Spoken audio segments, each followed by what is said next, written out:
Hi, welcome back to the profile where we tell stories to inspire, motivate, and empower voices. My name is Christine Senga. We often hear phrases of where did this child grow up from, who raised this child, what's their background, but it all comes up with child upbringing. Today with us is Mr. Moya Ibrahim. He's a parent and he's going to be sharing more about what child upbringing is. Please welcome. Thank you very much, all viewers. Good morning. Ibrahim Moya is my name, father of four, two sons, two daughters, including a pair of twins. But I'm also a trained parent as a teacher, and in that regard, there is no limit to my experience in parenting.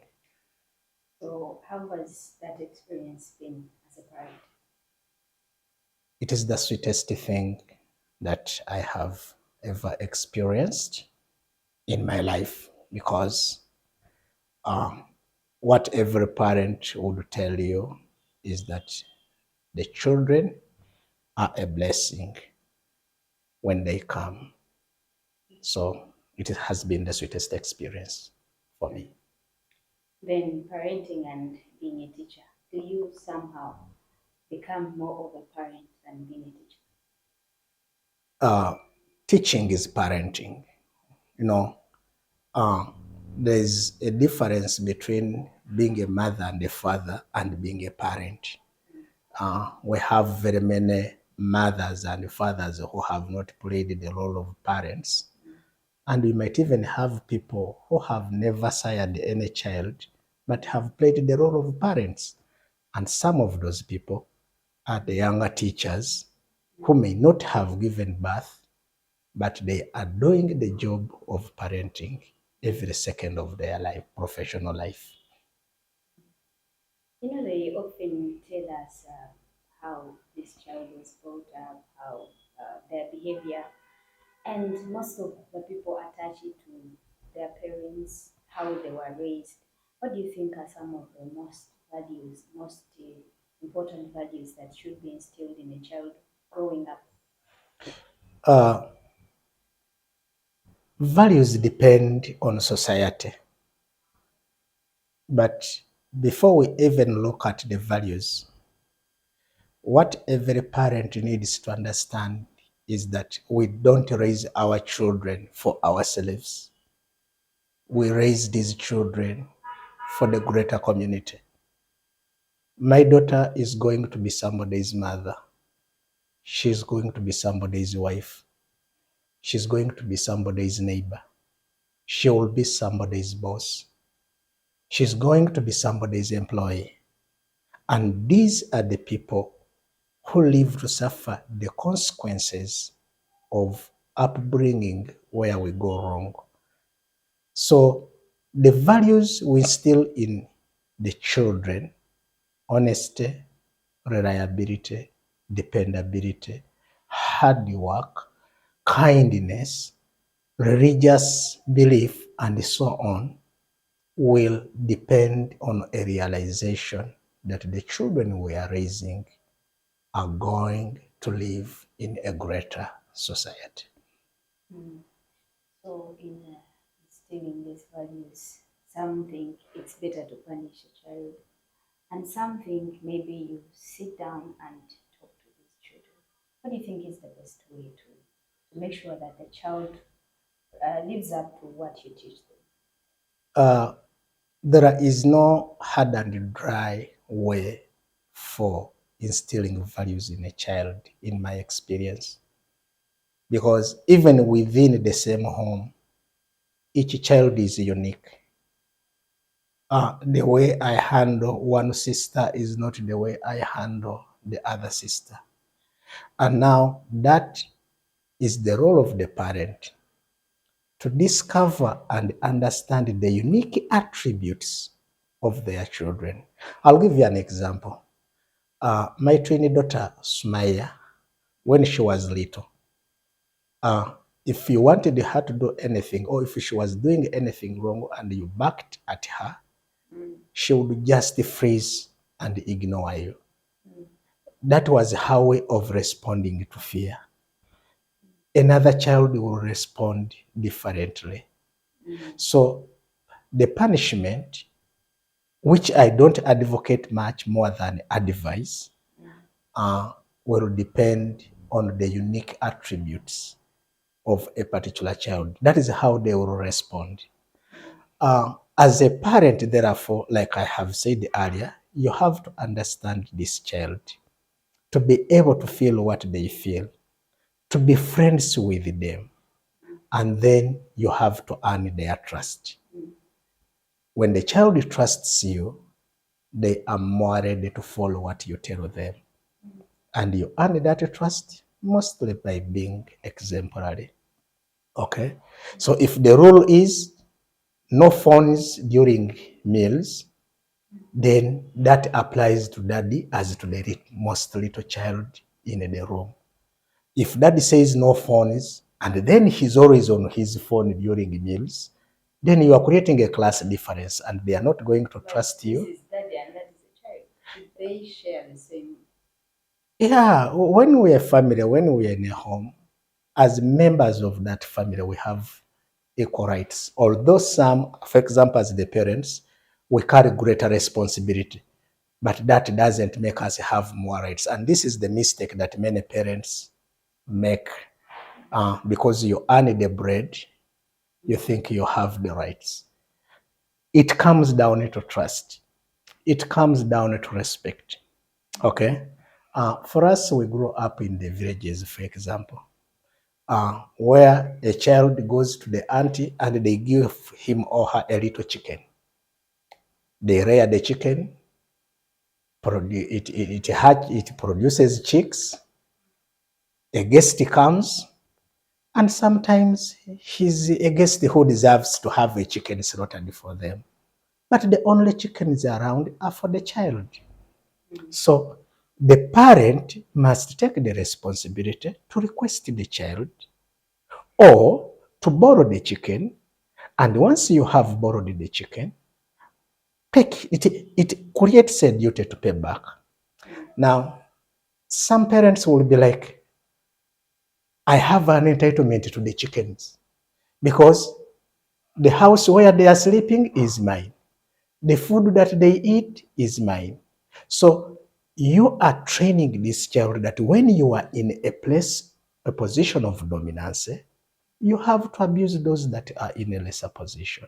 And that is the value that is going to grow up with.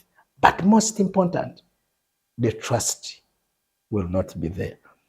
I try to train my children and I hope they have learned that even if she comes and says, Daddy, lend me 200 shillings, I'll bring it back.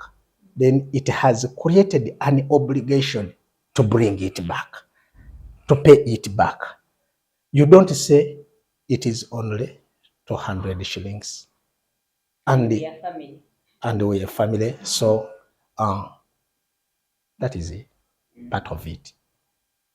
So in that case, how much say should the child have in the decisions that are made that will affect them? For example, it could also be from the schools they attend, their careers, even to their preferences, even at home, the food they eat. How much say should a child have in that case? All the say, there should be no limit to what the child says. This is a hot topic, and I know many parents out there would perhaps disagree with me because of the communities in which we have been raised. A child is an independent being. They have a mind, they have feelings, they have desires, they have hopes. As a parent, you a guide. But like I have said earlier, before I guide this child, before they listen to my guidance and weigh it in making their decisions, there has to be an element of trust between us. If they trust me, they will listen to this information and take it. So the parent should be as persuasive as possible. You are marketing your ideas to this child. At that time, you are the salesperson and this child is the consumer. They have the option of not buying what you are selling. So you have to package it in such a way that it is worth buying for them. And especially when these children, because when they become teenagers, uh, many people find it hard, including us teachers, to manage teenagers in secondary school. We think they are rebellious, but they are trying to assert their will and say, I am now my own person. I should take my own decisions. And if you want them to take your side, you have got to convince them. You have got to persuade them, not to cajole them. And if the trust is there, then this is going to be easy for every parent, because when the trust is there, they will even feel inclined to follow you as their role model. So in that case, how do you build trust? I mean, building trust with the child sometimes because you want them to follow your footsteps. So how do you ensure that the child trusts you? First and foremost is creating time with them. Every parent should be their children's first playmate. Before they play with people, other kids on the block, before they make friends at school, you were the first friend. People wait until the children are 6, 7, and they want to instill values. No, it starts from the moment this child is in the cradle. So to build that trust, be there. Parents are actually strict. They want the child maybe to adhere to some values, some principles, but also try to make sure that the child is still a responsible person. Um, by ensuring that although they have the freedom, it is not an endless field. So you have to set the principles. You have to set the limits. And these limits must be strictly enforced. Not rudely, but strictly. Okay? So it starts by making the child understand them. Okay? You can go out and see your friends, like for my teenagers, but you have to be back home before dusk. And that is known and understood to everybody. So when you come back after dusk, then you are grounded. Tomorrow you are not going to see the friends.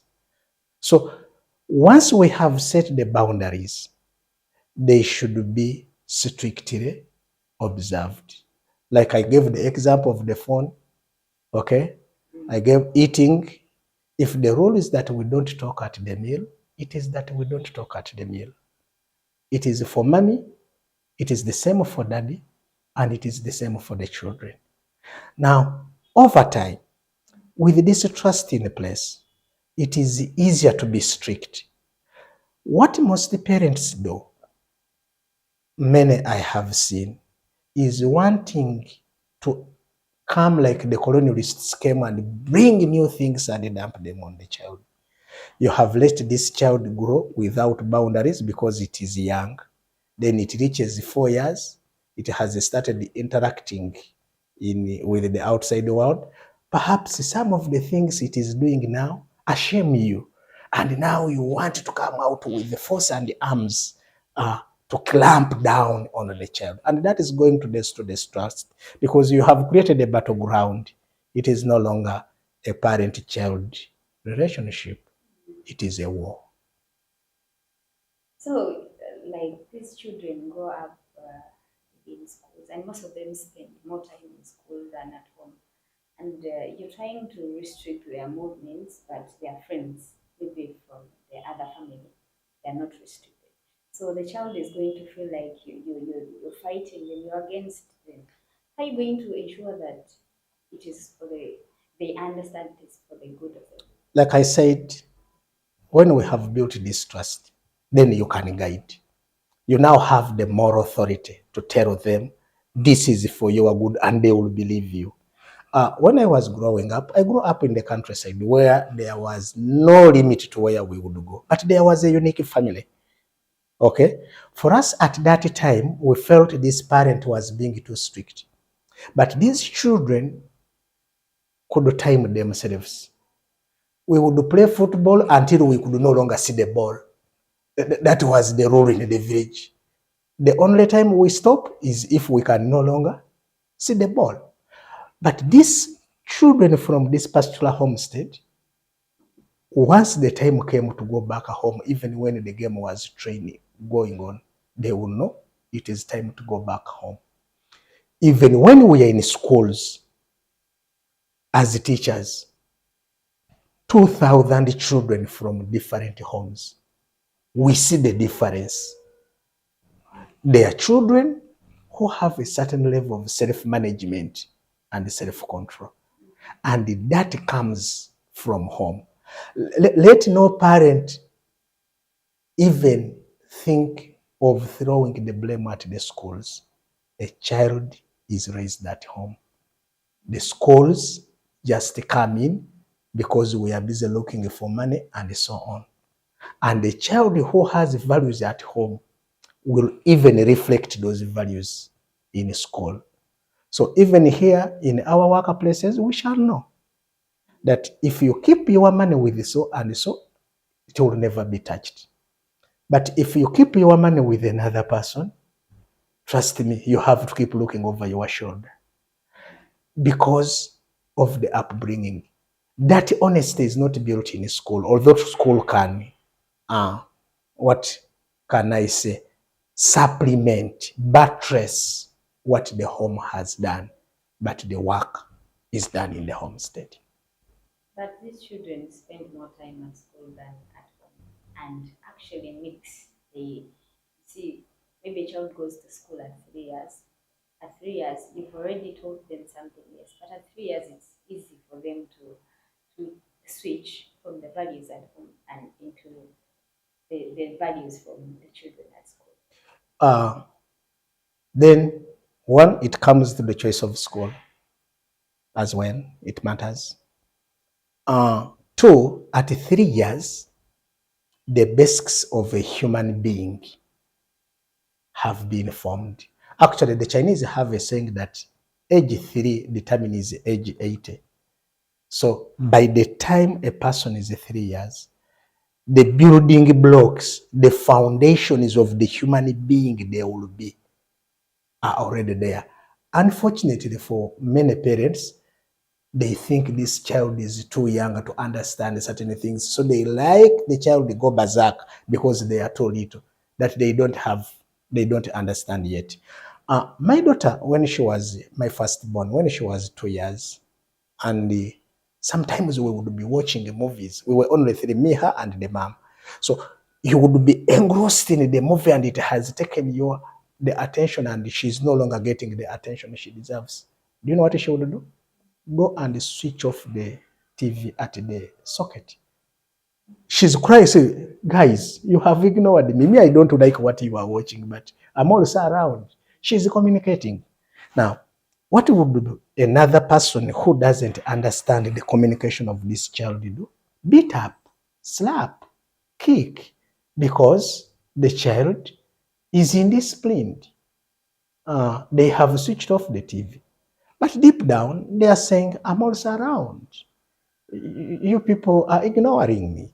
So at 3 years, the values, the foundations are there. And if the trust is there, even if the colleagues at school said something different, and you tell them, no, your friends are wrong, because the trust is there, the daughter, the son will take mommy's word, will take daddy's word, because you built the trust. I told you, we start building the trust from the time you receive this child in the cradle.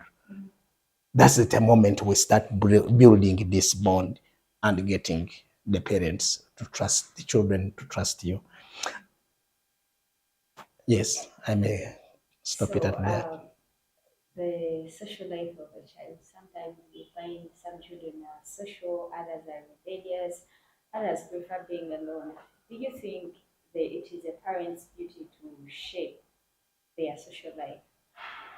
Uh, the parent's obligation is to set the bounds, the values, the things that cannot be eroded, and then give them the freedom to make choices.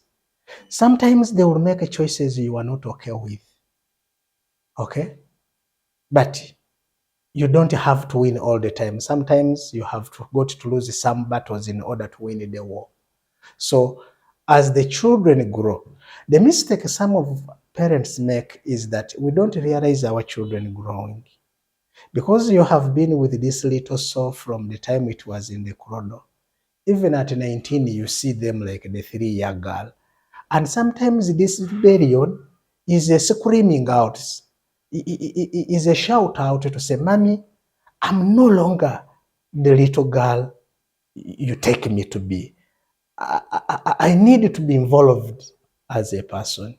I know there are homesteads and these parents are proud but I don't agree. So there's a colleague who was telling me that when she was going to the university, the father just came with the admission letter and told her, tomorrow you are taking a bus to work. That's where you are going to start from. You have no choice.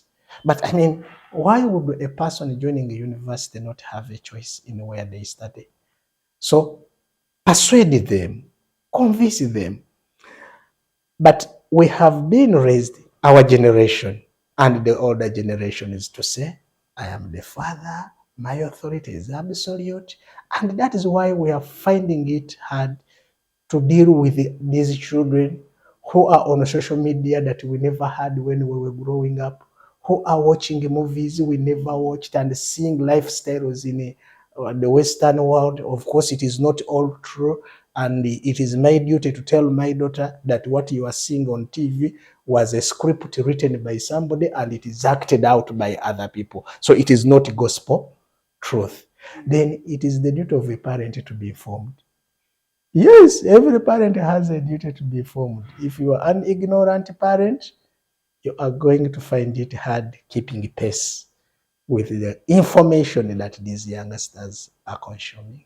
But some parents are constrained by their religious or cultural values, and it limits their knowledge about some of these things. There's something wrong with a sheikh or a pastor knowing what happens in a shrine. You don't have to go there, but you have to know. Because how will you be able to convince this person that what is being done there is wrong? You must have a basis, especially when they are teenagers. Not even teenagers. These days, even a 4-year-old child can out-reason you. So, and this is something that many of us are not ready for because of the authoritative way we were brought up. We want to transfer this authority, this dominance, but we have to realize we are dealing with a totally different generation. So these teenagers, the information they are getting there, the religious limitations of the parents, even the cultural limitations, that is why we have godly parents. Sometimes you talk to the child and they cannot listen to you. You need to know. In that family, there is that auntie who has their ear. There is that uncle who has their ear. There is that teacher who has their ear. And it is your job to know that in case I tell my son and he can't listen to me, he will listen to his uncle so and so.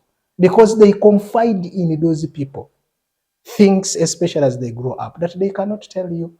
They will find somewhere to confide. And therefore, it is your job to know as a parent.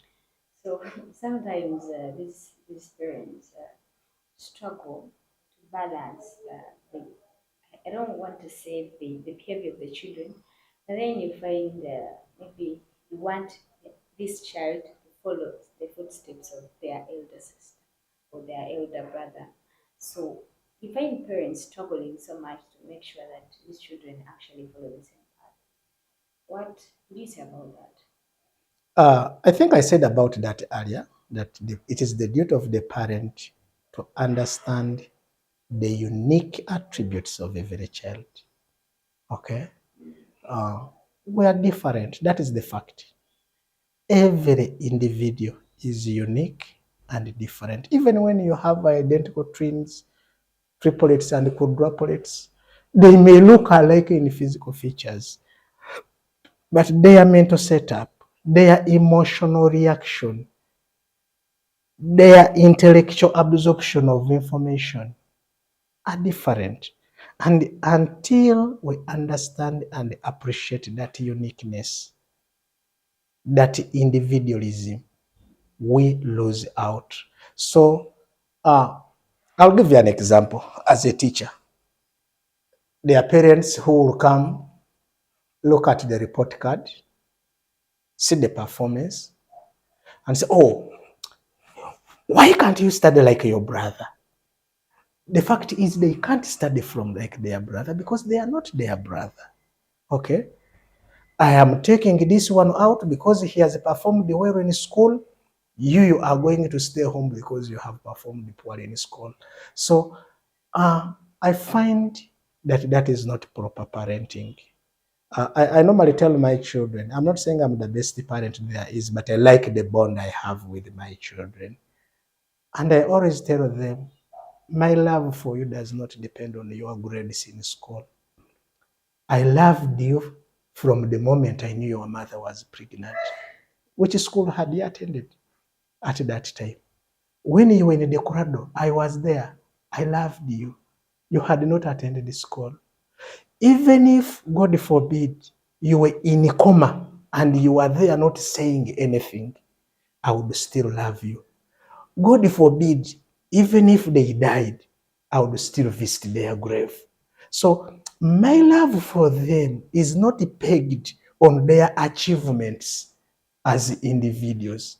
Although their achievements would make me proud as a father, would make us proud as their parents, we cannot peg love on academic grades. We cannot peg love on dancing school performances.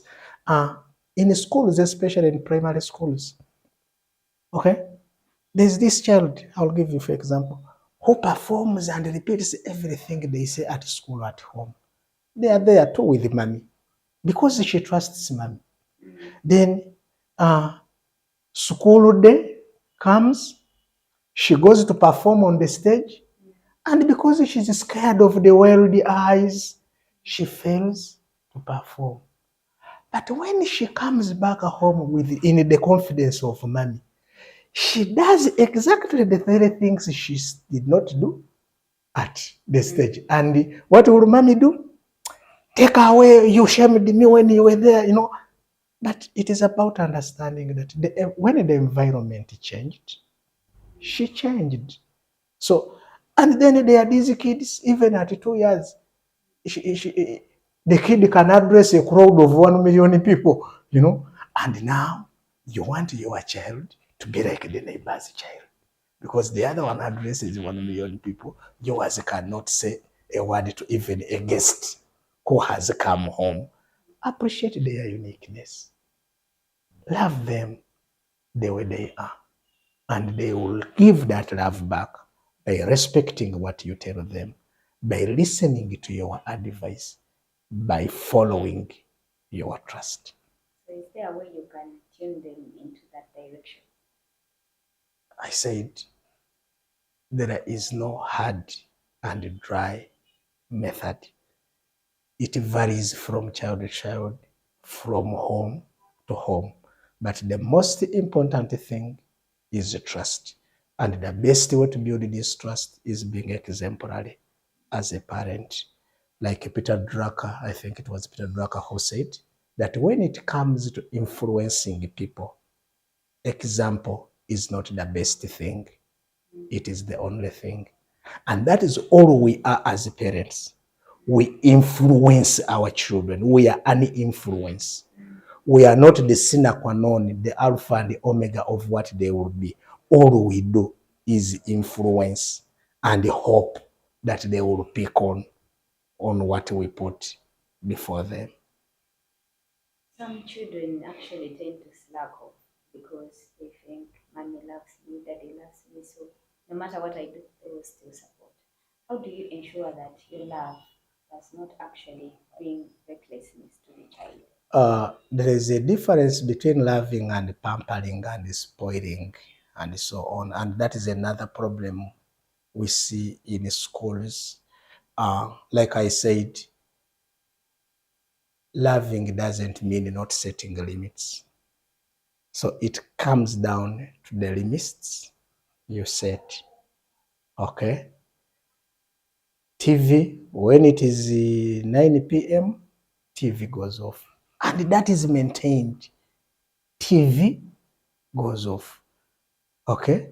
So if dad and mommy must, at least they should have their bedroom TV where they lock their bedroom and watch from there. Now, if we are saying TV off, it is off for all of us. Now, if this kid sneaks back and then finds daddy is watching after he had said it, TV off, then that trust is destroyed.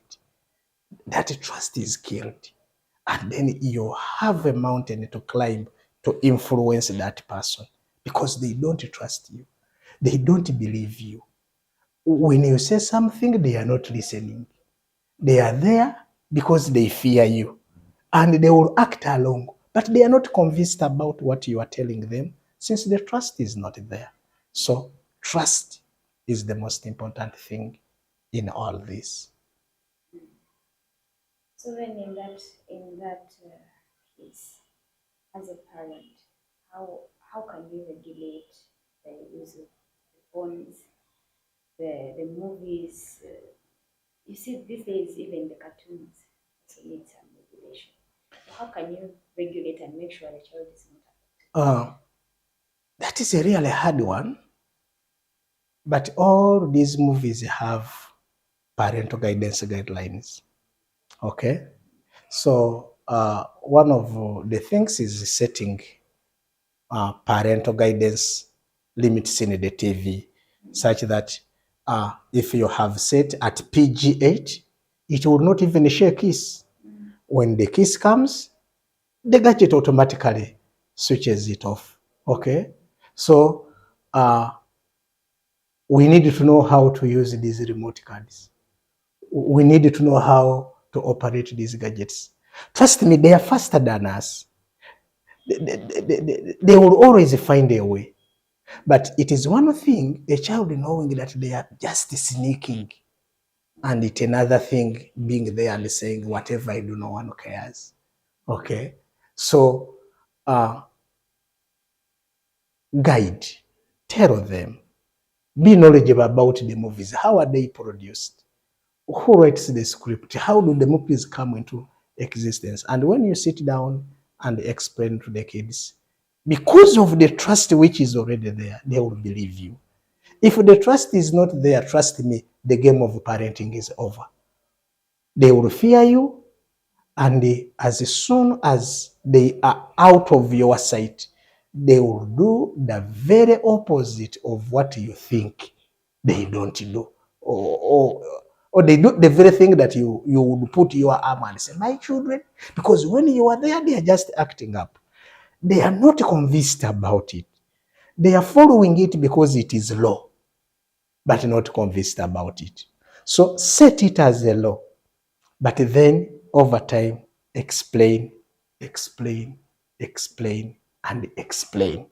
So why is it that we don't watch TV after 10? It is not just saying the rule that we don't watch TV after 10.